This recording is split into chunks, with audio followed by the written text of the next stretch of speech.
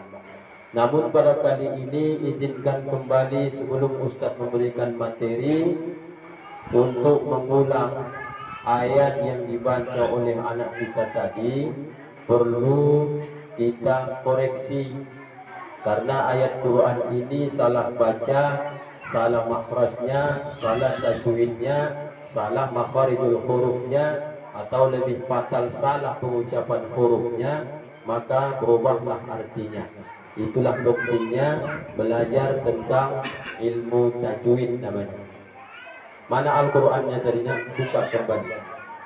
Coba dibuka kembali. Ustaz mau dengarkan paling tidak tadi ayat yang pertama surah As-Saffat itu. Karena kalian besok yang akan menjadi penerus kami orang-orang tua ini, jangan sampai salah-salah baca besok, malu kita. Sudah nampak? Sudah kan? Coba baca dulu dari falamma balagha tadi. Kita tilawah sebentar dulu. Silakan. A'udzu. Hidup di bawah dia. Coba tes. Hidup nampak.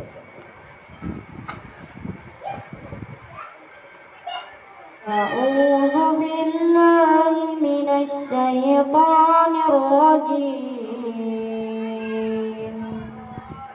Bismillahirrahmanirrahim. Falamma balagha ma'ahu as-sa'ya qala yubayyinu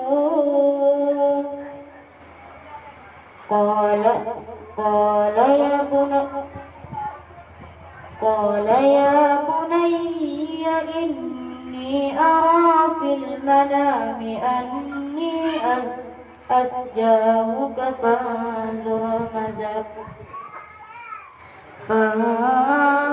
ماذا ترى قال يا أبت افعل ما تأمر ستجدوني إن شاء الله من الصابرين. Sadaqallahul azim.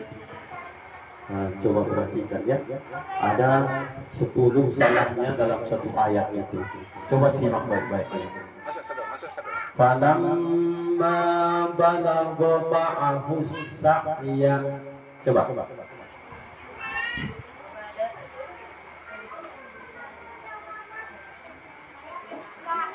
Coba. Falamma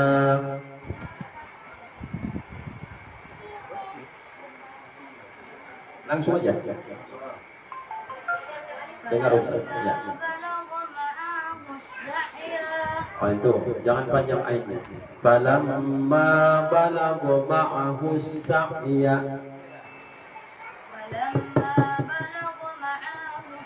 Ma'ahu فلما بلغ معه السعي qala ya bunayya قال يا بني inni ara fil manam إني أرى في المنام anni asbahuka أني أذبحك fanzur madza tara فانظر ماذا ترى qala ya abati if'al قال يا أبت افعل ma tu'mar ما تؤمر ستجدني insyaallah إن شاء الله minas sabirin. من الصابرين Sadaqallahu alazim. صدق الله العظيم. Kelas berapa sekarang?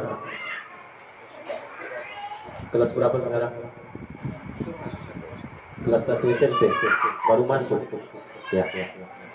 Usahakan nanti cari guru untuk tajwid. Suaramu bagus, cuman makros dengan tajwidnya panjang pendeknya masih sangat kurang.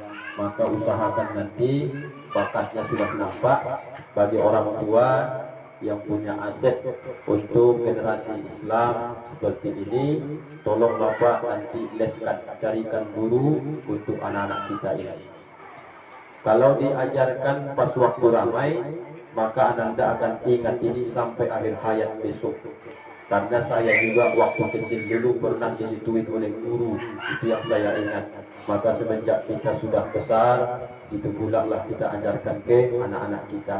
Semoga Ananda ingat yang Ustaz ajarkan ini bermanfaat dunia dan akhirat. Amin ya rabbal alamin. Bapak Ibu hadirin wal hadirat yang dimuliakan Allah, materi Ustaz sampaikan sekitar 20 atau 25 menit. Tadi protokol menyebut ada sesi tanya jawabnya. Maka kita usahakan materinya 20 sampai 25. Nanti tanya jawab sekitar 10 atau 15 menit untuk tanya jawabnya. Malam hari ini pengurus memberikan materi sesuai dengan ayat yang dibacakan anak kita ini, bahwa bercerita tentang sejarah Nabi Ibrahim alaihi salatu wassalam, yang sejarahnya setiap tahun kita ulang-ulang, bahwa peristiwa itu peristiwa yang sangat mulia, yaitu diujinya Nabi Ibrahim menyembelih putranya Ismail alaihi salam. Maka Bapak Ibu, kita pelajari sejarahnya dulu. Di awal kisah Bapak Ibu, Nabi Ibrahim ini kan bergelar Khalilullah. Arti Khalilullah itu adalah kekasih Allah. Berarti Nabi Ibrahim ini salah satu orang yang cukup dekat dia dengan Allah. Sayang Allah sama Nabi Ibrahim ini. Sehingga saking sayangnya Nabi Ibrahim ini, saking sayangnya Allah kepada beliau ini, maka amal-amal pun banyak yang tak bisa orang buat dia lakukan. Apa salah satunya dalam riwayat itu? Pernah Nabi Ibrahim ini ketika di suatu masa dia bersedekah. Apa yang dia sedekahkan dalam riwayat itu sebanyak 100 ekor unta. Kemudian 300 ekor sapi. Kemudian sebanyak 1000 ekor domba. Itu dalam riwayat yang paling sahihnya, bahkan lebih lagi. Kalau dihitung-hitung Bapak Ibu, 1 ekor unta saja sudah berapa puluh juta harganya. Kalau dihitung-hitung, Ini bukan seekor, dua ekor. Maka kalau hari ini satu ekor sapi mungkin 15 juta, yang dikorbankan Nabi Ibrahim itu adalah 300 ekor sapi, Pak. Tapi waktu itu belum korban namanya adalah sodaqah. Maka wajar Nabi Ibrahim ini disebut Khalilullah, kekasih Allah. Maka Bapak Ibu, saking hebatnya kedermawanan Nabi Ibrahim ini, maka banyaklah orang memuji. Bahkan malaikat pun memuji Nabi Ibrahim ini. Apa kata orang? Hebatlah memang Ibrahim ini. Masa 100 ekor unta, 300 ekor sapi, 1000 ekor kambing, kalau bahasa kita dikorbankan, diinfak sedekahkan. Luar biasa Ibrahim ini. Sampailah Bapak Ibu cerita ini ke telinga Ibrahim. Rupanya muncullah sifat kemanusiaan tadi. Muncullah sifat seperti kebiasaan kita manusia ini. Apa yang muncul? Muncullah sifat manusia ini suka dipuji. Maka seperti kita hari ini, Pak, kita semua ini suka dipuji. Ayahanda tadi masuk, apa kata beliau? Ustaz, saya tengok Ustaz tambah muda. Senang hati saya. Padahal belum tentu itu benar atau tidak. Tapi pujian tadi kita semua senang dipuji. Begitu Pak. Saya balas tadi sama ayahanda itu. Ayahanda pun saya tengok makin bertambah muda. Seperti 30 tahun saya bilang. Hati beliau senang. Padahal tahunya kita itu hanya gurauan saja. Begitulah kepada Nabi Ibrahim itu. Apa kata orang? Hebatlah Ibrahim ini, luar biasa dermawannya. Senanglah hati Ibrahim. Saking senangnya hati Ibrahim Bapak Ibu, maka muncullah sebuah ucapan yang biasa memang secara manusia. Kelepas omonganlah Nabi Ibrahim ketika itu. Apa kata dia? Kalau masalah 100 ekor unta, 300 ekor sapi, 1000 ekor kambing, itu belum ada apa-apanya tuh, kata Ibrahim. Kalau sempat besok aku punya anak itu pun kalau Allah minta, ku sembelih itu. Kalau Allah yang minta, itu kata Nabi Ibrahim. Itu harus perlu kita ingat sejarah ini Pak, dalam riwayat itu. Maka kemudian setelah terucap itu, maka kita persingkat sejarahnya. Menikahlah Ibrahim dengan Siti Sarah, istri pertama, sampai bertahun-tahun tak dikaruniai seorang anak pun. Apa kata Siti Sarah? Menikahlah lagi abang, kata Siti Sarah. Apa kata Ibrahim? Tidak mau saya menikah. Menikah aja abang, engkau adalah seorang nabi, supaya ada yang melanjutkan dakwah kenabian itu besok, kata Siti Sarah, istri Solehah nih. Apa kata Nabi Ibrahim? Saya tak mau menikah. Kalau Allah takdirkan nanti saya punya keturunan denganmu, maka Allah akan berikan keturunan itu. Itulah hebatnya beda Ibrahim itu dengan kita Pak. Kita hari ini sudah dilarang bidik, jangan menikah pula diam-diam. Bahkan kadang-kadang sudah dilarang jangan menikah, asik mau nikah saja kerjanya kan. Nabi Ibrahim disuruh Siti Sarah, menikahlah bang, katanya. Tidak mau saya. Terakhir karena terus Siti Sarah mengingatkan, apa kata Nabi Ibrahim? Kalau memang itu yang kamu inginkan, bolehlah. Tapi bagaimana saya harus menikah? Kata Siti Sarah, saya yang memilihkan perempuan yang akan abang nikahi, katanya. Pilihkanlah. Siapa yang dipilih itu? Rupanya kita undur sedikit sejarah bahwa Siti Hajar, istri kedua Nabi Ibrahim itu adalah Bapak Ibu budak hamba sahaya. Kalau diperhalus bahasanya sekarang, sudah lama Siti Hajar ini tinggal dengan keluarga Nabi Ibrahim dengan Siti Sarah. Kalau sekarang bahasanya pembantu rumah tangga Bapak Ibu. Tidak jauh-jauh kata Siti Sarah, itunya orangnya di belakang katanya. Siapa itu kata Ibrahim? Pembantu kita Siti Hajar. Itulah engkau nikah. Menikahlah Nabi Ibrahim dengan Siti Hajar. Alhamdulillah dapat rezeki, mengandunglah Siti Hajar. Tidak berselang lama setelah mengandung, datang pula rezeki, mengandung pula lah Siti Sarah. Bayangkan tuh Pak. Maka kalau kita tengok sejarah itu, yang lahir dari Siti Sarah itu nanti adalah Nabi Ishak, yang lahir dari Siti Hajar itu adalah Nabi Ismail.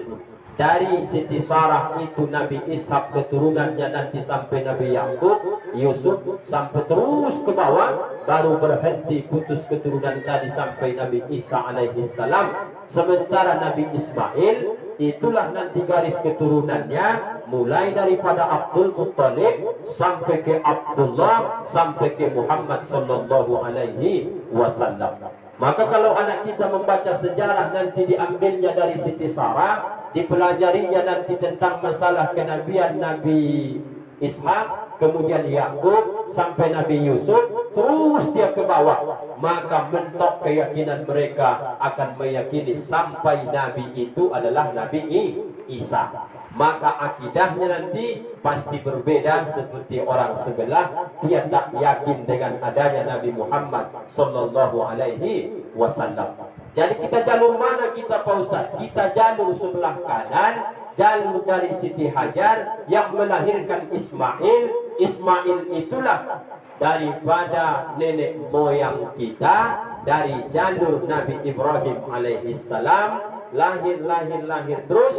Maka mulai dari Ismail Bapak Ibu, tidak ada yang populer diangkat menjadi Nabi dan Rasul lagi keturunannya.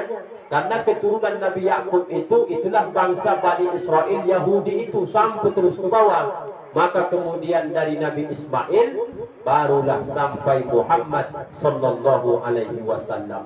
Kalau ada orang bertanya, kenapa mereka tak yakin Nabi terakhir itu Muhammad? Karena mereka tak meyakini garis keturunan Ismail itu ada Nabi yang akan datang setelah Nabi Isa alaihi salam. Maka agama mereka sekarang disebutlah dengan agama Nasrani, agama Yahudi, karena memang dari garis keturunan bangsa Nabi Yakub itu disebut juga dengan bangsa Yahudi. Jadi ajarkan nih, ini akidah nih kepada anak-anak kita. Kita dari garis sebelah kanan dari Ismail alaihi salam. Jadi apa yang terjadi setelah lahir Ismail, masuklah ayat yang dibaca Ananda tadi. Falamma balagha ma'ahu sa'ya, maka manakala sudah sampai umur Ismail ini sa'ya, bisa diajak Nabi Ibrahim untuk bekerja. Ditengok dalam tafsir itu, tidak pernah ada ulama berani menyatakan berapa umur Ismail sebenarnya waktu itu. Tapi dibunyikan sa'ya itu bisa diajak Nabi Ibrahim berusaha. Kalau sekarang umur berapalah anak itu Pak kira-kira? Sudah bisa diajak umpamanya ngutip rondolan kalau manen. Segitulah Bapak bayangkan Ismail ketika itu.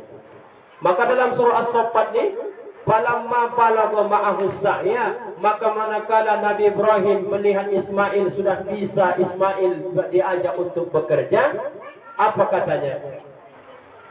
Inni ara fil manam, kata Ibrahim.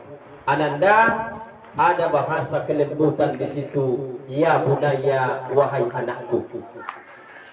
Inni ara fil manam, sesungguhnya aku mimpi tadi malam, kata Nabi Ibrahim. Anni, sesungguhnya saya ayahmu ini, asbahuka, saya melihat saya sedang menyembelihmu wahai anakku. Berdiskusilah dia dengan Ismail anaknya. Panzur maja tara, maka kemudian dari peristiwa mimpi ini, Ananda, tolonglah kau pikirkan. Panzur maja tara, apa kira-kira pendapatmu? Diajak Nabi Ibrahim, Ismail berdiskusi. Saya mimpi nak tadi malam, ayah melihat ayah menyembelihmu. Apa kira-kira pendapatmu? Itulah kata Nabi Ibrahim kepada Ismail. Maka kemudian apa kata Nabi Ismail? Ismail waktu itu masih kecil yang kita sebutkan tadi. Ya abatif al, wahai ayahku, if'al ma tu'mar, lakukanlah apa yang sudah disuruh oleh Allah kepadamu. Satajiduni insyaallahu minas sabirin, semoga aku ini termasuk dari golongan orang-orang yang bersabar, kata Nabi Ismail waktu kecilnya seperti itu. Bayangkan Bapak Ibu bagaimana hebatnya kedekatan Nabi Ibrahim dengan Ismail, sampai nyawa pun diminta Ibrahim diberikannya kepada ayahnya demi taatnya dia kepada orang tua. Kalau anak sekarang kira-kira ditanyalah, malam ini memimpi bapak, pura-pura memimpi dulu kan, maka besok pagi panggil anak itu, wahai anakku, tadi malam ayah bermimpi, ku tengok ayah sedang menyembelihmu. Ah, mengada-ngada ayah ni, kata anak kita ni lah. Betul, mimpi ayah tadi malam ku tengok ayah sembelih lehermu di depan rumah ni juga. Apa kata anak itu? Saya karena tak berceritanya sama ayah, kata dia. Apa cerita itu? Saya sudah seminggu ya bermimpi, aku pula ku tengok menyembelih ayah. Ah, begitu dibalikkannya sama kita. Dibalikkannya ucapan tu kita. Ayah baru satu malam bermimpi, aku sepekan sudah bermimpi. Ah, tolong ayah pikirkan tu baik-baik. Yang mestinya Ismail mengatakan, kan ayah yang lebih tua, ayahlah mestinya yang akan disembelih. Aku ni kan masih kecil, masa depanku masih panjang, mestinya akulah yang beli ayah, kok aku pula yang ayah sembelih. Mestinya Pak begitu. Tapi karena hebatnya didikan Nabi Ibrahim ini perlu kita contoh. Kenapa dia taat sampai nyawanya pun dia serahkan kepada ayahnya? Karena memang mulai semenjak dari kandungan, didikan Ibrahim itu kalau baca dalam riwayat Pak, dia hanya berkawan dengan Ismail itu masih kecil, ditinggal di suatu gurun yang sekarang namanya Makkahul Mukarramah. Kalau diulang sejarah, Nabi Ismail dari tumit kecilnya lah muncul air Zam-Zam. Berarti siapa yang mendidik Ismail dari kecil? Ibu yang solehah bernama Siti Hajar yang ditinggal Nabi Ibrahim setelah sudah mulai agak-agak bisa lapang waktu berkunjung, tetap Nabi Ibrahim memantau pergaulan anaknya. Ini cambuk bagi kita orang tua, Bapak Ibu, jangan terlalu percaya kepada anak-anak kita. Lebih bagus kita kritis, dibilang anak kita ini suka ngomel, merepet, terlalu mengurus, maka biarkan saja mereka tetap dalam pengawasan kita. Itu yang dilakukan Siti Hajar dengan Nabi Ibrahim alaihissalam. Bapak Ibu, lalu apa yang muncul? Mimpi itu datang di tanggal 8 bulan Zulhijjah. Disebut namanya dengan hari Tarwiyah. Hari Tarwiyah itu berpikir-pikir. Berpikir terus Nabi Ibrahim, ini bisikan Allah, wahyu dari Allah atau bisikan setan? Mikir Nabi Ibrahim. Maka Bapak Ibu, diingatkanlah di tanggal 9 Zulhijjah yang kita sebut dengan hari Arafah, yang disyariatkan kita 2 hari ini besok berpuasa. Kalau penanggalan Masehinya, kalau lebaran kita besok tanggal 20 Juli pada hari Selasa, berarti berpuasalah kita pada hari Ahad Seninnya. Tanggal berapa itu? Hitung mundur 19 dengan 18-nya. Tanggal 18 Juli besok Bapak Ibu hari Tarwiyah, puasa sunnah. Dalam hadis riwayat Imam At-Tirmizi, biarpun hadisnya kata ulama dhaif, boleh dilakukan menjadi fadilah amal. Siapa yang berpuasa pada hari Tarwiyah itu, maka dihapuskan dosanya selama 1 tahun. Siapa yang puasa pada hari Arafah itu, dihapuskan dosanya 2 tahun. Setahun yang lalu, setahun yang akan datang, kalau tak melakukan dosa syirik atau dosa-dosa besar. Dapatkan itu Bapak Ibu. Nah, jadi kemudian setelah bermimpi ini, diingatkan kembali Nabi Ibrahim, teringatlah dia ucapan yang dulu pernah dia ucapkan. Jangankan masalah sapi, unta, kemudian kambing yang 1000 ekor kukorbankan, kalau lahir pun anakku besok, kalau Allah minta, ku kasih itu, kata Nabi Ibrahim. Teringat dia ucapan itu, dibayar Allah cash. Betul diminta Allah, mampukah dia mengisi ucapannya tadi? Ini maknanya Pak, muatan ilmunya adalah berhati-hati kita dalam mengucapkan sesuatu hal yang di luar batas kemampuan, apabila itu sebuah merupakan nazar yang terucap perjanjian itu kepada Allah Subhanahu wa ta'ala. Berhati-hati menggunakan lisan, itu maksudnya. Nabi Ibrahim terlanjur dia menyebut itu. Saking hebatnya pujian manusia ketika itu, lupa dia, keceplosanlah kalau ibarat kita. Jangankan ini semua, anakku pun kalau ada besok, ku sembelih kalau Allah minta. Dibayar Allah, diujilah keimanannya. Di tanggal 8 berdiskusi, di tanggal 9 Bapak Ibu berdiskusi, maka di tanggal 10 bulan Zulhijjah itu mulailah ritual itu dilakukan karena sudah 3 malam mimpi itu datang berturut-turut. Apa kata Nabi Ibrahim kepada Ismail kecil waktu itu? Wahai anandaku Ismail, di mana sang ibu? Ada kira-kira mendekatkan paham Siti Hajar di belakang, dipanggil sama Ismail. Datang Siti Hajar, apa kata Nabi Ibrahim? Wahai istriku, mandikanlah Ismail, pakaikanlah dia minyak rambut, kemudian pakaikanlah dia pakaian yang terbaik, yang bagus, yang wangi, kata Nabi Ibrahim. Hendak kemana berangkat? Kata Siti Hajar kalau bahasa kita, saya mau mengajak anak kita ini berjalan-jalan, kata Nabi Ibrahim. Karena secara manusiawinya Pak, belum tentu kalau Ibrahim langsung sampaikan, saya ingin memotong leher anakmu ini, kata Nabi Ibrahim. Belum tentu Hajar yang mati-matian membesarkan Ibrahim memberikan begitu saja. Siti Hajar tak tahu apa yang akan dilakukan Pak.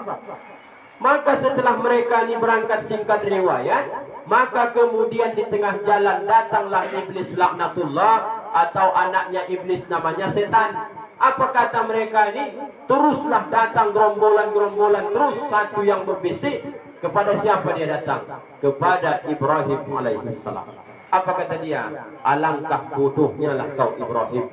Masa anak yang lama kau tunggu-tunggu, lagi enak-enaknya bermain, kau potong lehernya? Itu bukan suruhan Tuhanmu, itu suruhan ajaran sesat itu. Apa kata Ibrahim? Diambilnya batu, dilemparnya iblis tadi. Maka sadar Ibrahim ini adalah musuh yang akan menghalangi.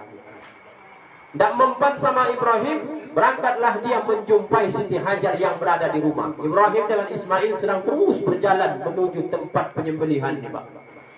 Apa yang timbul? Maka dibisikkan iblis ditadilah kepada Siti Hajar. Wahai Siti Hajar, ibunda Ismail. Ya, kenapa Pak Tua? Ini anakmu dibawa Ibrahim. Kau tahu tak hendak ke mana? Tahu, main-main.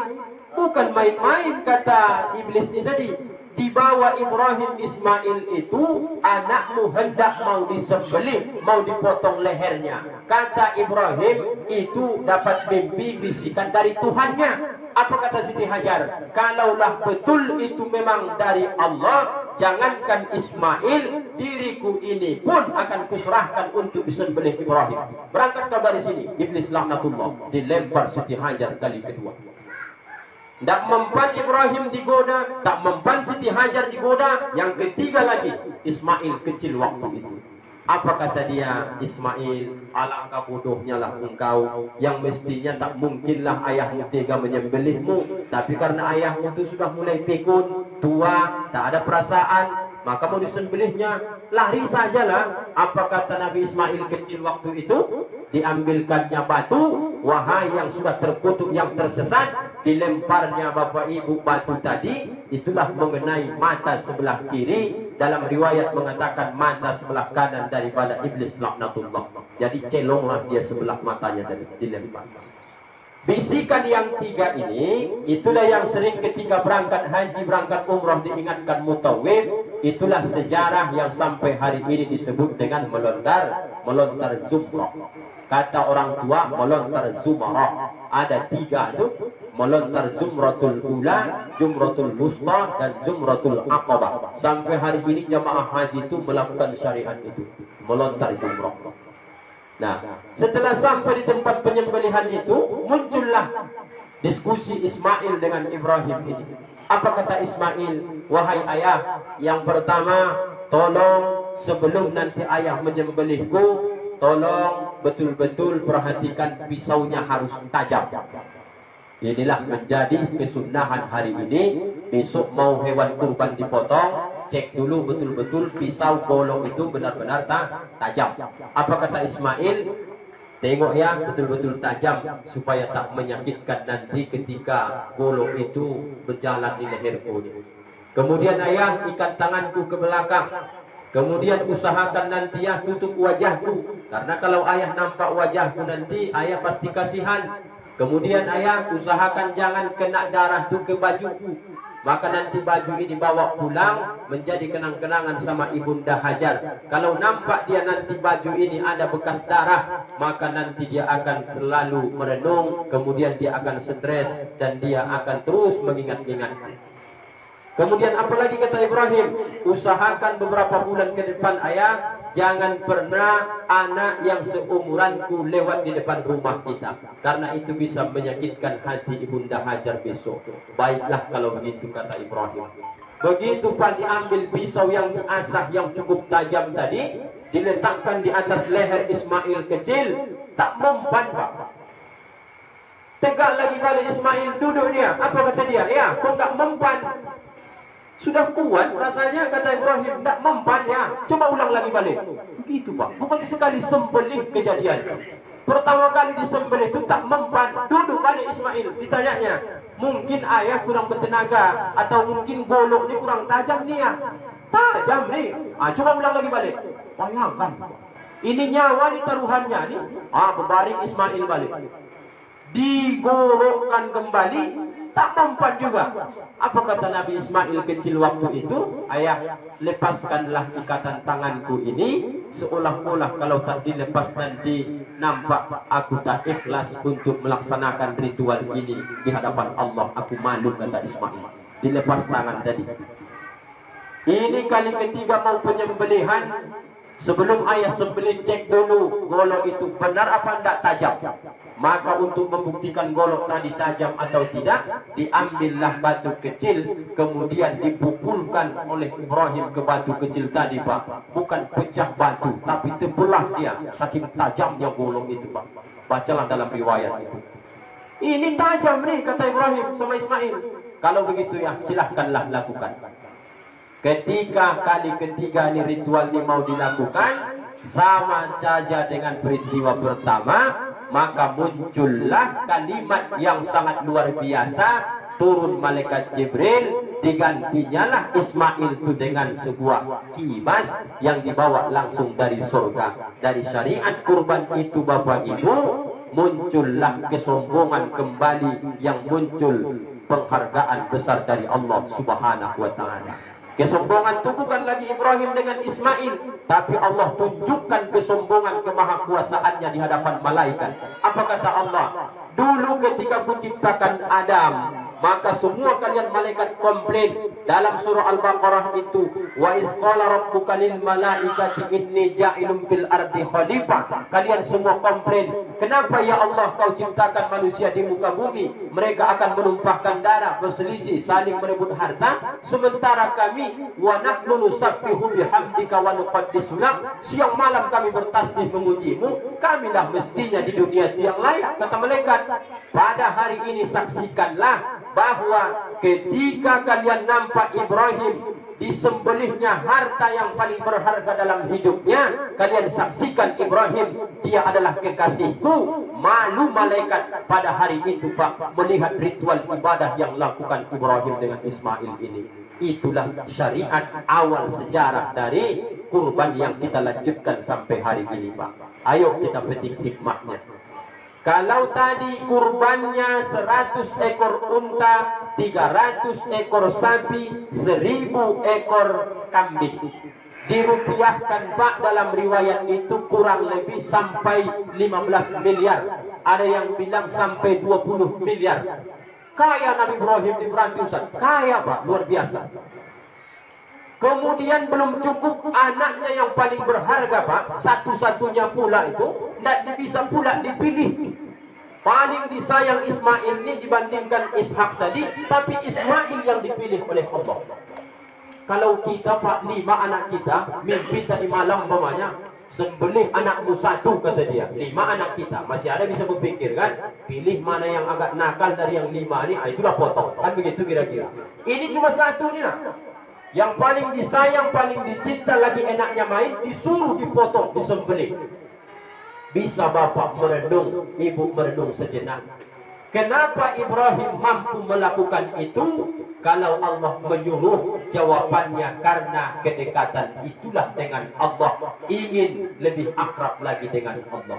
Kalau sudah akrab kita dengan seseorang saja pun, apa yang dimintanya berhutang pun Pak kita lakukan. Apa maknanya? Hari ini Pak kita sudah mendekati hari raya Idul Adha. Kita ingin melaksanakan ritual kurban. Berapa sebenarnya Pak satu bagian hewan kurban itu? Apakah sebanding dengan nyawa seorang manusia yang dikorbankan Ibrahim berupa anaknya Ismail? Tak sebanding dibandingkan dengan yang kita korbankan hari ini. Berapa harga korban? 2.500.000 rupiah sekali setahun. Maka kalau dibandingkan dengan Ibrahim, tak bersua, tak mendekat dengan korbannya. Tapi karena Allah tahu tidak mampu kalian seperti keimanan Nabi Ibrahim Khalilullah kekasihku itu, kata Allah, maka cukuplah kalian menyembelih satu orang untuk satu ekor kambing saja.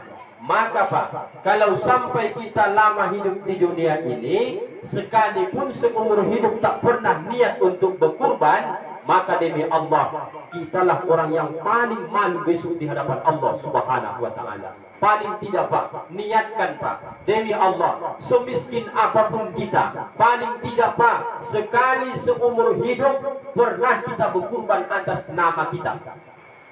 Apa sebab? Karena Nabi Ibrahim, jangankan dia bermiliar tadi hewan yang sudah disembelih kalau dirupiahkan, kalau dibuat anaknya sekalipun dihargai, tentulah kita menjawab hari ini Pak. Mana Bapak pilih ketika anak ini sakit, kata dokter harus dioperasi 200 juta supaya sembuh. Katakanlah na'udzubillah anak ini kena tumor, bawa ke Pekanbaru. Yang Bapak punya harta hanya rumah saja. Rumah ini sudah lama Bapak kredit baru lunas lagi. Kalau dijual harga rumah ini pas pula 200 juta. Karena sayangnya Bapak ke anak, kira-kira Bapak pertahankan rumah ini dibandingkan untuk menjual rumah untuk mengobatkan anak. Lebih banyak kita memilih Pak. Tidak ada harga rumah ini kalau sempat anak ini tak bisa diobatkan. Gak apa-apa terbang, habis rumah yang dikredit selama ini. Gak apa-apa habis, demi anak kesayangan dia bisa diselamatkan. Allah tak minta anak yang tadi Pak untuk dikorbankan. Allah tak minta Pak lebih dari harta yang banyak itu dikorbankan.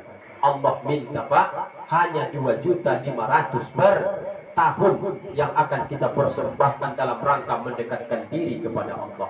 Kalau itu juga tidak pernah terniat Pak, berarti ada bermasalah kedekatan kita ini kepada Allah Subhanahu wa Ta'ala. Apa makna dari kedekatan tadi? Kalau dibuat antonim lawan kata dekat berarti jauh. Orang yang tak mau berkurban berarti ada masalah hubungan dia dengan Allah. Mungkin jauh kita selama ini Pak dengan Allah Subhanahu wa Ta'ala.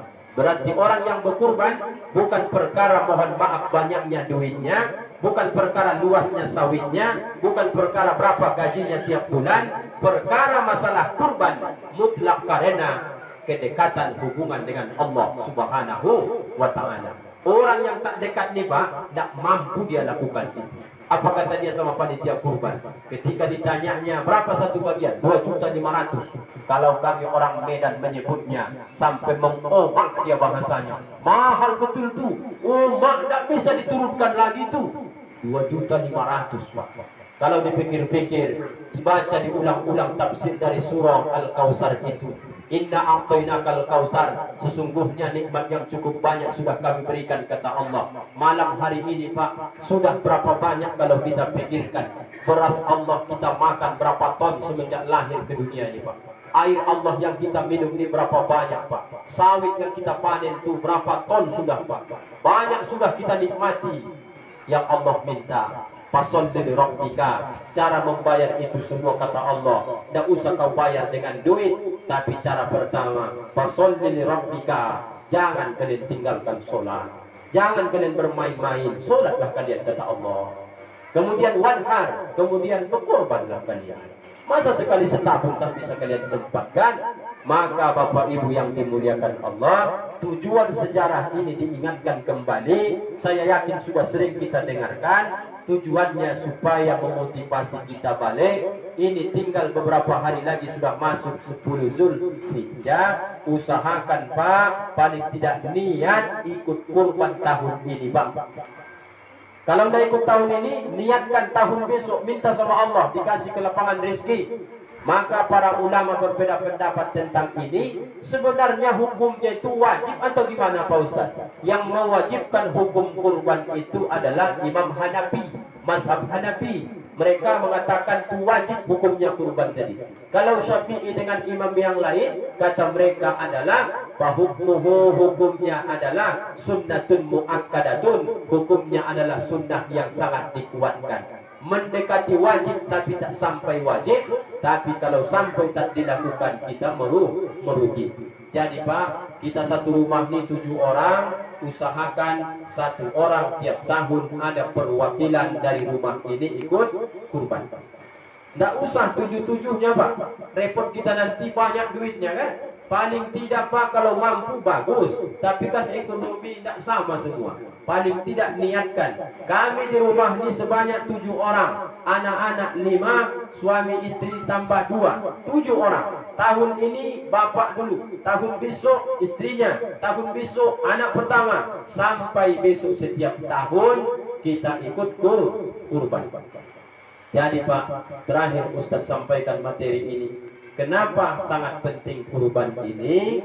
Karena biarpun hadisnya juga dhaif, banyak kelebihan keutamaan hewan kurban. Di dunia ini saja Pak, mati-matian kita untuk membeli kendaraan kita di dunia ini.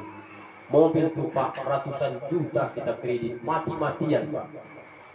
Tak usah mobil, rata-rata kita punya Honda Pak, 3 juta rupiah kita kredit cash, DP-nya 3 juta. Harga kurban 2.500.000, mikir lama. Honda tadi 800.000 sebulan kita bayar. Berapa lama Ustaz? 3 tahun. Siang malam Pak tak kenal lelah untuk memikirkan jangan sempat nunggak kredit ini. Apa sebab nunggak besok ditarik? Karena Honda ini kebutuhan. Berapa lama Honda itu Bapak pakai besok? Kalaupun panjang umur 15 tahun, 20 tahun Honda tadi, busuklah dia jadi besi tua. Kan begitu Pak? Tapi kalau korban ini sekali saja kita berkorban demi Allah, kata Imam Ar-Rafi'i, biarpun ada ulama mengatakan hadis ini dhaif, bahkan katanya maudhu, tapi untuk fadilah amal perlu kita tingkatkan bahwa kurban itu besok ada yang mengatakan dia akan jadi kendaraan besok di padang mahsyar. Pesan sekarang Pak, siapkan sekarang kendaraan di akhirat besok, karena di akhirat itu di padang mahsyar itu besok. Kalau besok masih hidup kita jam 10 pagi hari Jumat, kalau cuaca besok cerah Pak, tegak dulu Bapak berdiri di depan Masjid Istiqomah itu, tak ada pelindung dari terik matahari. Panas tidak Pak? Panas luar biasa. Berapa jauh jarak matahari ke bumi? Wallahu a'lam, ratus ribu juta kilometer. Mungkin besok di hari kiamat dalam satu riwayat secengkalnya Pak jarak matahari dari ubun-ubun kita ini. Apa yang bisa melindungi itu besok? Makna dari kendaraan itu kata para ulama bisa saja diartikan dengan kendaraan, bisa saja diartikan dengan pahala yang besar, sehingga tak ikut dia merasakan terik matahari ketika itu Pak. Secengkal Pak, mendidihlah besok ubun-ubun kita. Di mana dipesan kendaraan itu semasa hidup di dunia ini sudah korban tuh. Jangan besok ketika sudah meninggal barulah ingin berkurban. Nah, itu bahayanya. Kalau Bapak belum pernah berkurban selama hidup di dunia ini, meninggal kita besok, tidak ada pula jaminan istri kita ini mau berkurban atas nama kita. Apalagi anak-anak kita sekarang ini, paket handphone dia yang dipikirkannya. Mana berpikir dia untuk mengkorbankan atas nama kita besok? Mati-matian kita mencari duit itu. Penting usahakan sekali seumur hidup pernah berkorban. Ah itu Pak. Penutup ayat Allah disampaikan dalam Quran itu. Kalau saya baca ini Pak, menangis saya sendiri kadang-kadang memikirkan ayat ini. Apa yang dikatakan Allah dalam Quran juz 30 itu? Yauma yafirrul mar'u min akhihi wa ummihi wa abihi wa sahibatihi wa banihi likulli imri'in yawma idin sya'nun yughnihi. Kalau dibuat bahasa sederhananya Pak, sayangnya kita sama anak, sama istri, keluarga di dunia ini, rupanya kalau saking hebatnya huru hara hari kiamat itu besok, tidak saling kenalnya kita besok di hari kiamat Pak, di padang mahsyar itu. Apa kata Allah? Yawma yafirrul mar'u min akhi. Pada hari itu tiba masanya. Yafirru diambil dari kalimat farara, artinya berlari. Antara ayah dengan istri ini, antara ayah dengan anak, lari. Kenapa mereka saling lari? Saking dahsyatnya kejadian mahsyar ketika itu, sibuk memikirkan apa kesudahan pengadilan dibuat Allah terhadap diri saya. Maka hari itu yang terjadi, likulli imri'in yauma idzin sya'nu yughni. Pada hari itu kata Allah, masing-masing ni khawatir kita memikirkan diri kita. Maka tak ingat lagi kita mana anak, mana istri, mana ayah, mana ibu, mana kakek, mana nenek. Yang saya pikirkan bagaimana supaya saya diselamat. Apa yang bisa menolong ketika itu Pak? Jawabnya salah satunya adalah kurban. Maka alangkah ruginya sampai ratusan juta mobil itu kita beli, mati kita besok, rupanya itu hanya atap dunia saja, kendaraan di dunia ini. Mati-matian mengkredit Honda itu sampai 20 jutaan, sampai 30 juta, meninggal besok, rupanya kalau tak sempat berkurban, itu hanya kendaraan dunia saja. Akan dinaiki oleh istri kita, dinaiki anak cucu kita besok. Mereka jual itu, habislah. Mana yang untuk kita? Pernah kamu berkorban atas namamu selama hidup di dunia ini? Pak, Ibu minta tolong saya malam hari ini, termasuk Ustadz yang menyampaikan, jangan kita merasa korban ini tak penting, tapi dengan ceramah ini tolong termasuk saya yang menyampaikan, niatkan Pak, minta sama Allah kelapangan rezeki supaya tiap tahun bisa keluarga kaum kerabat kita ikut berkurban Pak. Itu saja mungkin materi yang bisa Ustadz sampaikan. Berlebih juga Pak, terlalu panjang sikit, berlebih. Mudah-mudahan bermanfaat, dan kemudian kita masuk untuk sesi tanya jawab. Kalau ada yang mau ditanyakan, dipersilahkan dengan segala hormat.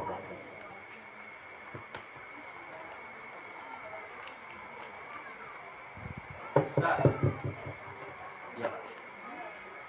Kalau awak umpama sedang berusaha Ustaz, jadi sah apa enggak? Berhutang kurban maksudnya apa? Enggak berhutang apa lah. Dia ada hutang sama manusia. Iya ya. Ikut pulau kurban. Ya. Jadi masalah ini Pak disebutkan kalau dibahas hadis yang diriwayatkan Imam Ahmad itu, termasuk lagi itu yang sering dibaca-baca oleh ustaz-ustaz kita kan. Salah satu bunyi lapas hadis itu, man wajada sa'atan. Siapa yang punya atau mendapati kelapangan, sa'atan, kelapangan rezeki maksudnya itu, falam yudahi, tapi dia tak mau juga berkurban, fala yaqrabanna musallana, maka orang yang dikasih kelapangan rezeki tak mau kurban tadi, fala yaqrabanna musallana, maka jangan dia dekat-dekat dengan tempat solat kami. Itu hadis Nabi. Maka kemudian diterjemahkan mana yang dimaksud dengan yang luas rezeki tadi. Maka yang paling mudah Bapak ingat adalah, kalau kata Imam Asy-Syafi'i yang paling banyak kita anut pendapatnya, kalau seandainya Pak selama 4 hari tanggal 10, 11, 12, 13 Zulhijjah itu kita punya duit untuk kebutuhan hidup tak berhutang, itu sudah disebut mampu. Contohnya pada tanggal 10 hari raya Idul Adha, berapa kebiasaan satu hari operasional di rumah kita ini? Katakanlah 100.000. Berarti selama 4 hari 400.000. Ada tidak kelebihan duit dari 400.000 ini? Kalau ada, itulah Pak yang disebut mampu tadi. Berapa satu bagian? 2.500.000. Sampai enggak duit lebih dari 400 nih, tabungan di ATM ataupun yang dipegang di tangan 2.500.000, sampai adanya Ustaz 3 juta. Itulah yang wajib berkurban tadi Pak, kata Imam Hanafi yang mewajibkan kurban. Nah, kalau kita punya hutang tapi ikut kurban, masalahnya hutang tadi itu kira-kira menunggak atau bagaimana? Kalau lancar dia pembayarannya tidak ada masalah, tapi ada menunggak. Berarti masuk dia disebut tidak mampu, maka dihukumkan dia. Kan hukumnya tadi kata Imam Syafi'i hanya Hanafi yang mewajibkan. Kalau Syafi'i sunnatun muakkadatun, sunnah yang dianjurkan. Mampu lakukan, tak mampu jangan paksakan. Kira-kira begitu arti daripada sunnah muakkadah. Dia mendekati wajib tapi tak sampai wajib. Begitu caranya. Ya Pak, wallahu a'lam. Ada lagi Pak? Pas kira-kira?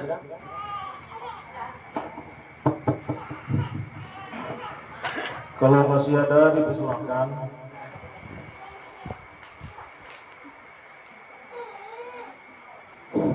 Sudah paham nampaknya Pak protokol, sudah aman, ya kan? Itulah yang kita inginkan. Sudah paham, alhamdulillah. Nah,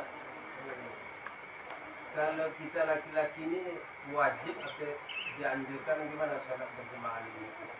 Hukum salat berjemaah ini melenceng sedikit mengenai hukumnya kan. Jadi kalau dibahas-bahas, kalau dibaca saja hadis yang pendek itu Pak, Bapak hafallah ayat hadis di berarti itu. Sallu ra'aitumuni usolli. Hadis Nabi itu, solatlah kamu sebagaimana kamu melihat aku solat, kata Nabi. Kita tidak pernah melihat Nabi solat, jumpa pun tak. Taunya kita hanya dari para salafus soleh, tabi'in, diceritakan guru-guru kita, dibacakan hadisnya. Maka Pak, cobalah kita tengok semenjak datang syariat solat itu dibawa Nabi ketika Isra Mi'raj.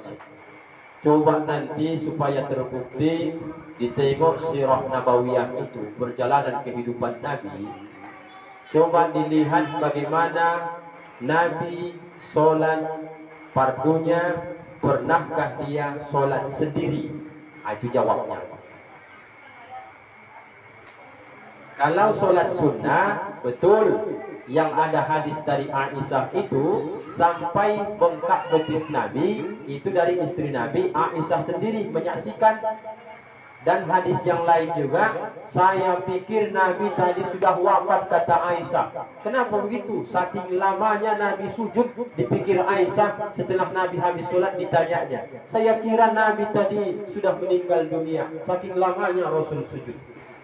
Sholat apa ini Pak? Sholat sunnah Pak. Maka salah satu yang wajib bagi Nabi sama kita sunnah, termasuk diantaranya adalah sholat tahajud sama Nabi wajib Pak. Witir itu dalam hadis Nabi itu sama Nabi wajib, sama kita umat sunnah. Jadi Pak, kalau dilihat dari sejarah itu yang mengatakan sholat berjamaah itu wajib, maka dia memakai dalil melihat Nabi ketika berperang pun ada dalam fikih disebut dengan sholatul khauf, sholat dalam keadaan takut. Ketika berperang pun Pak, masih disyariatkan sholat berjamaah. Bayangkan tuh. Jadi peristiwa sholat khauf ini, kalau ini imam, ini makmum baris pertama, ini makmum baris kedua. Ini sama-sama megang senjata ini Pak. Dibaca nanti dalam fikih Bajuri itu, maka yang imam ini nanti takbiratul ihram, ini takbir, ini juga takbir. Maka mereka laksanakan dulu satu rakaat, habis satu rakaat berdiri, baru masuk gerombolan kedua ini, saf kedua mereka sholat. Dan ditunggu oleh ini, kalau musuh menyerang itu nanti, maka inilah yang berperan, karena ini sujud. Kalau dipakai dalil itu, maka lebih sepakat orang mengatakan sholat berjamaah itu hukumnya wajib. Tapi ulama menerjemahkan banyak pendapat, ada mengatakan itu sunnah. Kapan sempatnya saja, kata dia. Tapi kalau dilihat lagi ayat lain, innama ya'muru masajidallah man amana billah wal yaumil akhir, sampai akhir ayat itu, sesungguhnya orang yang memakmurkan masjid itu sebenarnya mereka itulah orang-orang yang benar beriman kepada Allah. Kalau dia tidak mau sholat berjamaah, kapan dia ke masjidnya? Kira-kira itulah diterjemahkan. Maka tak usah kita memutuskan, memaksakan pendapat kita sholat berjamaah itu wajib, tidak pula kita katakan itu sunnah. Masing-masing banyak kita belajar, cari referensi. Jangan kita hanya mendengarkan saja, tapi kita cari. Sekarang canggih, ada handphone. Ketikkan di situ nanti hadis tentang kewajiban sholat berjamaah. Dicari nanti imam apa yang mengatakan hukumnya wajib sholat berjamaah. Ada mengatakan fardu ain, ada fardu kifayah. Yang paling banyak fardu kifayah tadi. Arti fardu kifayah itu satu orang saja mereka berjamaah, nanti imam satu, tukang azan satu di masjid Istiqomah, yang lain ini tak dibebani kewajiban lagi. Maka itulah yang dipakai sampai sekarang. Makanya masjid sepi-sepi. Apa kata dia? Hukum berjamaah itu fardu kifayah, sama dengan memandikan, menyelatkan jenazah. Satu orang pun di kampung itu pandai, gugur semua dosa-dosa kita. Tapi satu kampung satu pun tak ada yang pandai, dosa kita satu kampung nih. Kalau dihukum fardu kifayah. Jadi Pak, yang bisa saya jelaskan hanya perbandingannya saja. Karena masing-masing kita punya pendapat. Ada mengatakan wajib, ada mengatakan juga sunnah, ada mengatakan fardu kifayah, dan berbagai macam. Nah, kalau Bapak pilih yang wajib, kalau saya juga berpendapat ketika kita selama masih hidup, baca nanti hadis tentang bagaimana perjuangan orang-orang soleh dulu mendatangi sholat. Salah satunya yang populer hadisnya, kalau tahu mereka kelebihan, fadilah, keutamaan, pahala sholat subuh berjamaah itu, maka mereka akan datang merangkak sekalipun. Bayangkan Pak.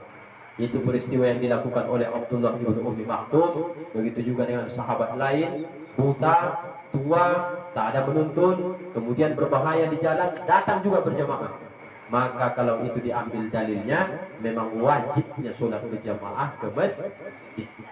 Begitu Pak. Wallahu subhanahu wa ta'ala a'lam.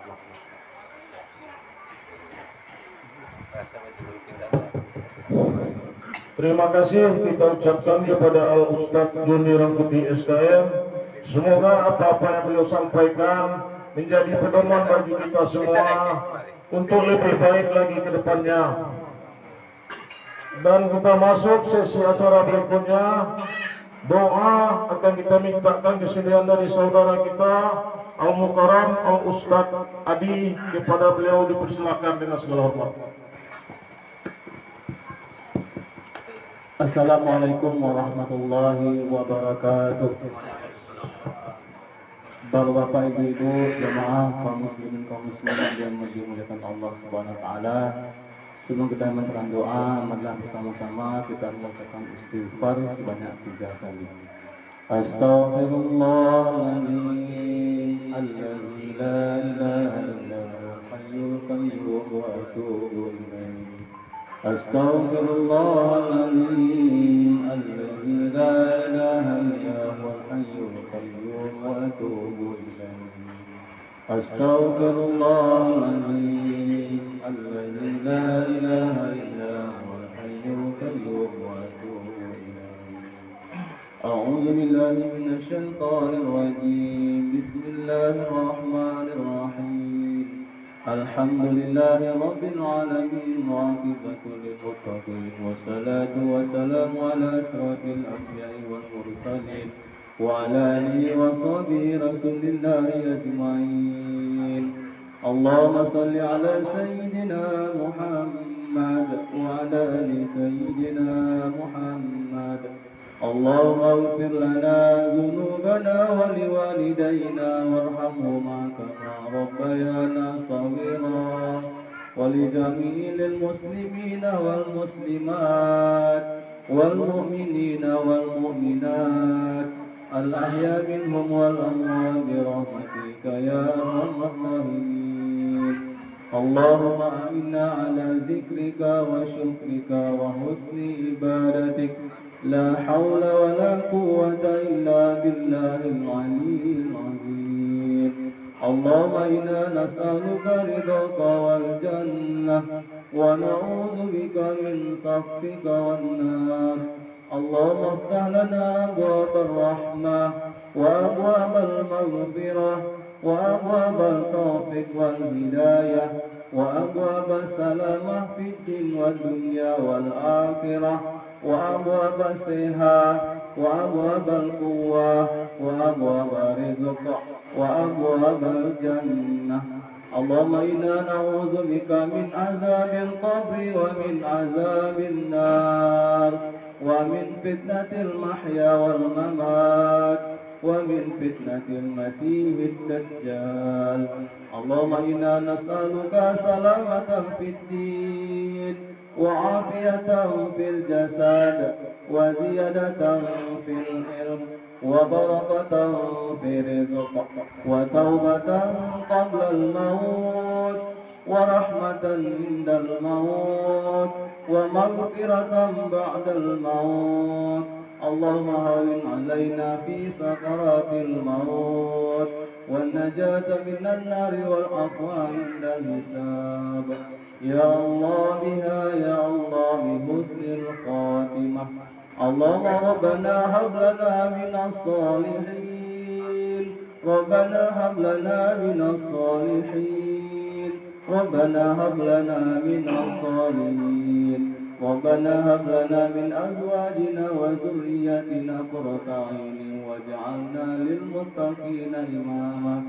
ربنا ظلمنا أنفسنا وإن لم تغفر لنا وترحمنا لنكونن من الخاسرين. ربنا آتنا في الدنيا حسنة وفي الآخرة حسنة وقنا عذاب النار. وصلى الله بخلق محمد وعلى آله وصحبه رسول الله أجمعين. سبحان ربك رب العزة عما يصفون وسلام على المرسلين والحمد لله رب العالمين. Pada Bapak Ibu, marilah sama-sama bersama kita berdoa Al-Fatihah. Kita niatkan untuk kedua orang tua kita yang masih hidup. Semoga Allah berikan mereka selalu kesehatan dan keistiqomahan dalam beribadah. Dan pada kedua orang tua kita sudah meninggal dunia, semoga Allah lapangkan kuburnya, Allah mudahkan segala-galanya. Hadhihi niyat sholihah Al-Fatihah. Bismillahirrahmanirrahim.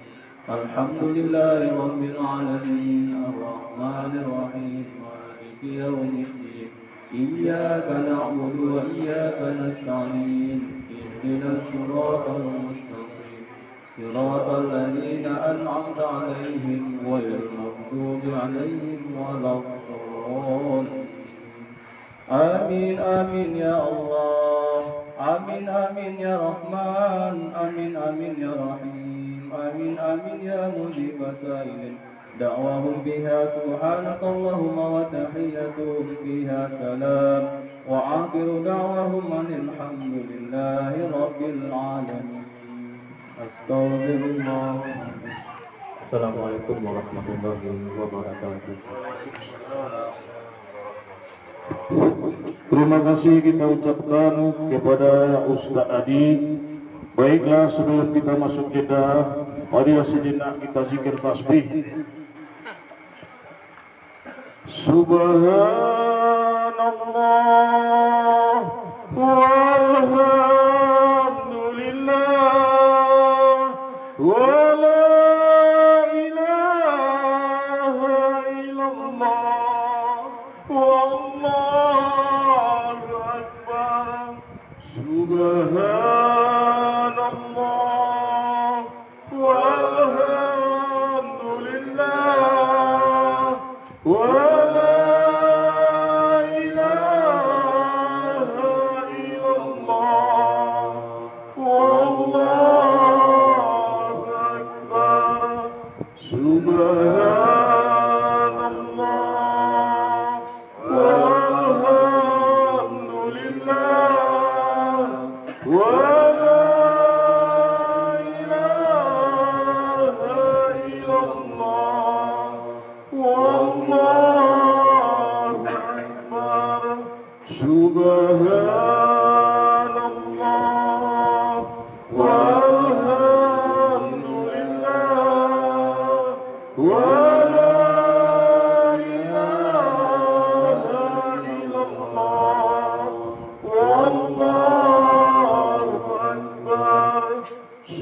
Akbar.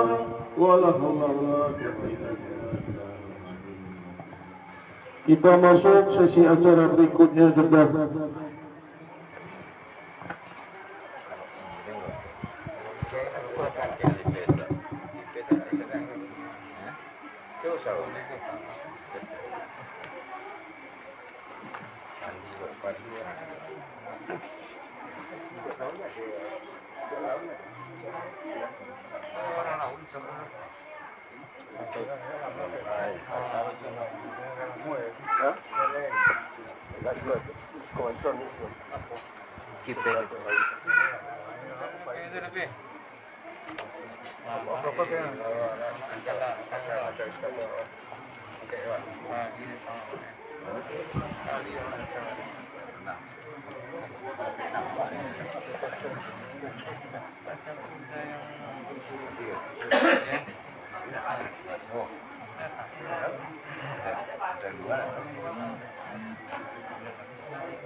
Dia nampak sekarang. Pulak ke?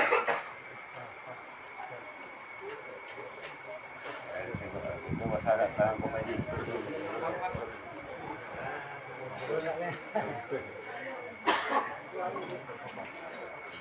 Masalah dalam komedi itu ya. Sampai ujung sampai kan? Sampai yang itu. Nah, itu sampai. Awak belum yang enggak.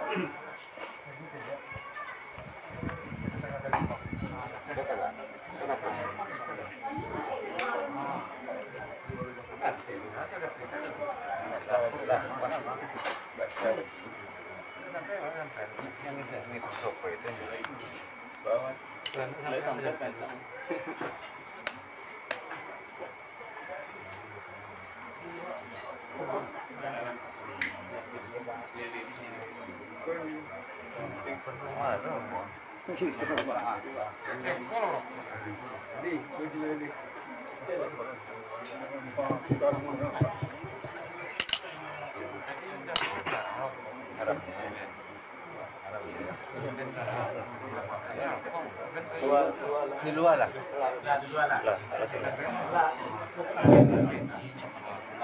Kepada dan sanak kesadunya dan selingpung atau ko ayah minta diminum, ko makanan minta dimakan dengan mengucapkan basmalah. Mari kita nikmati. Bismillahirrahmanirrahim.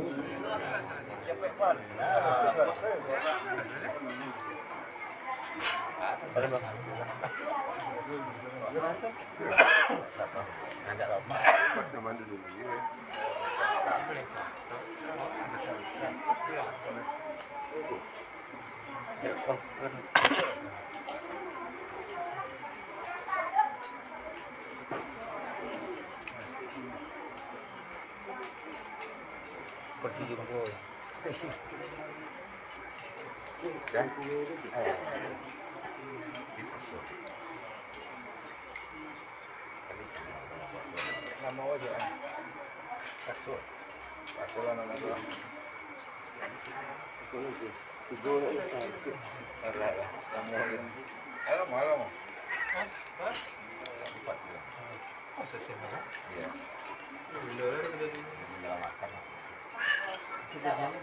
Semangkuk kue ni. Kepala. Kepala. Apa sih?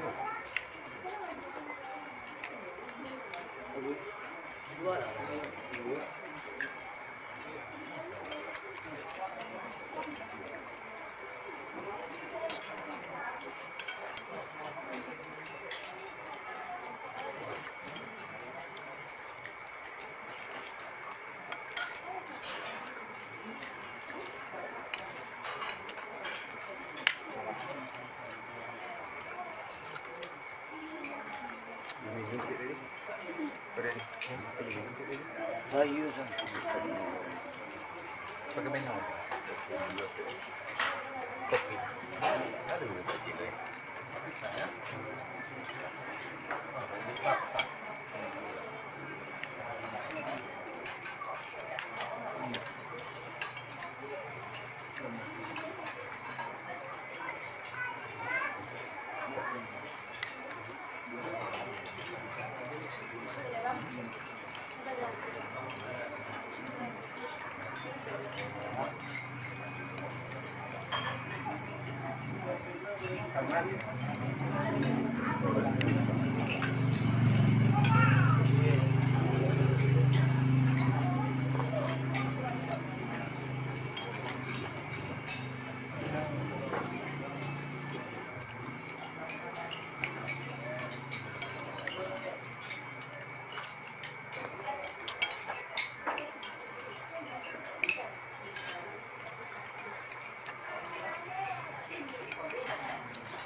Bien, si tengas su fin, María.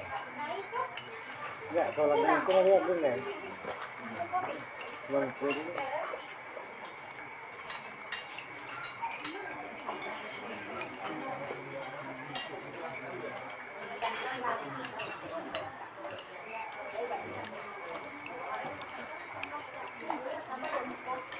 Ya, anak bawahnya di mana? Nanti lagi lawan sama. Teman-teman.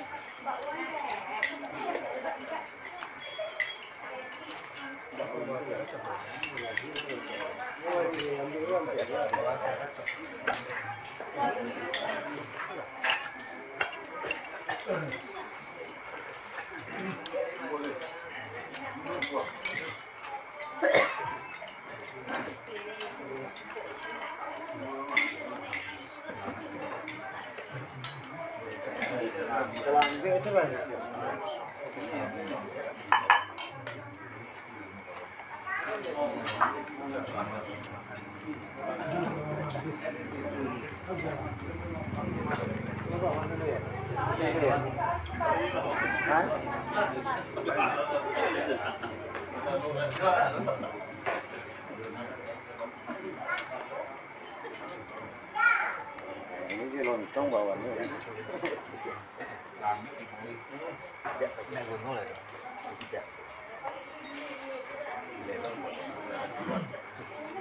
Sambungan tanya buat kan. Jadi itu jadi banyak.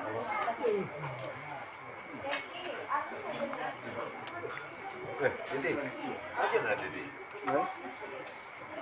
Pasal. Dah lah bos. Pengkar ni. Bangkulu ani. Ya.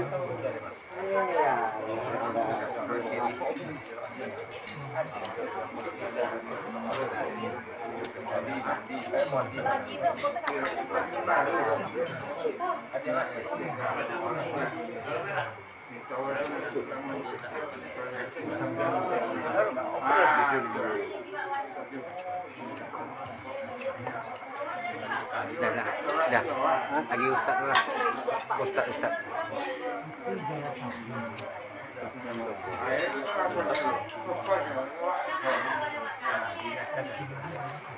Kalau kali bagian baru dibilang.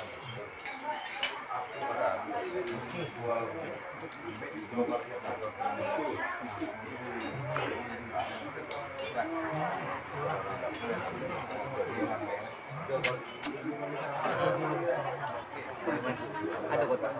Ya. Lapangan di situ ya.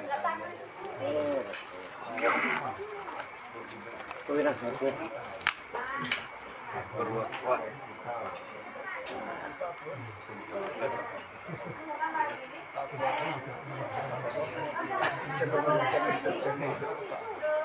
Benar.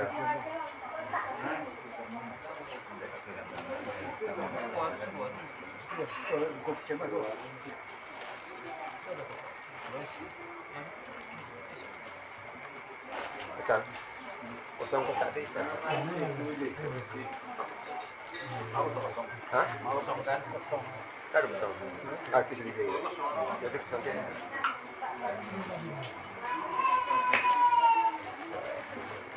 Mau ya lah. Kampung ya lah. Ini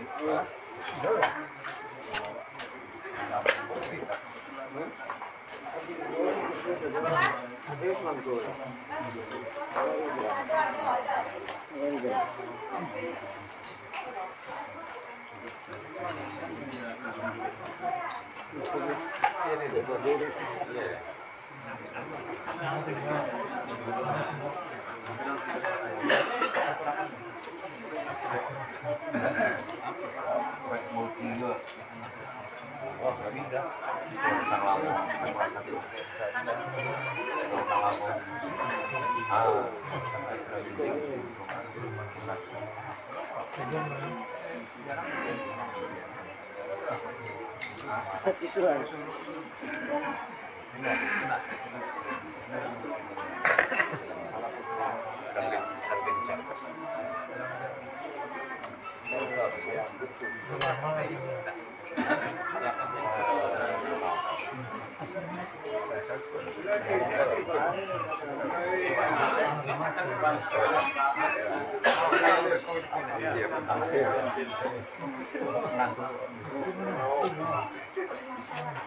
Lalat ya.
Ada kesempatan.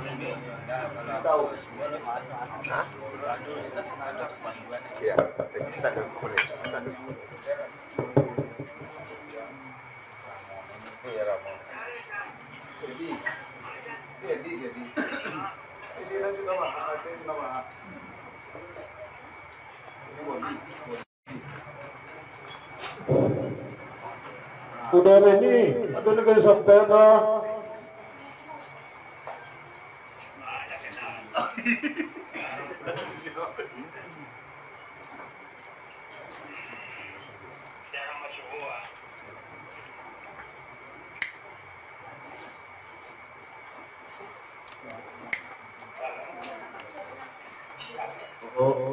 Pak Ustaz, maaf kalau seandainya ada keperluan Pak Ustaz.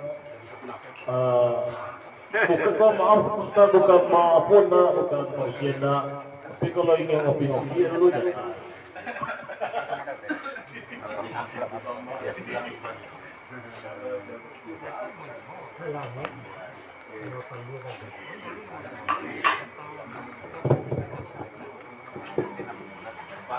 Salam satu lagi ya.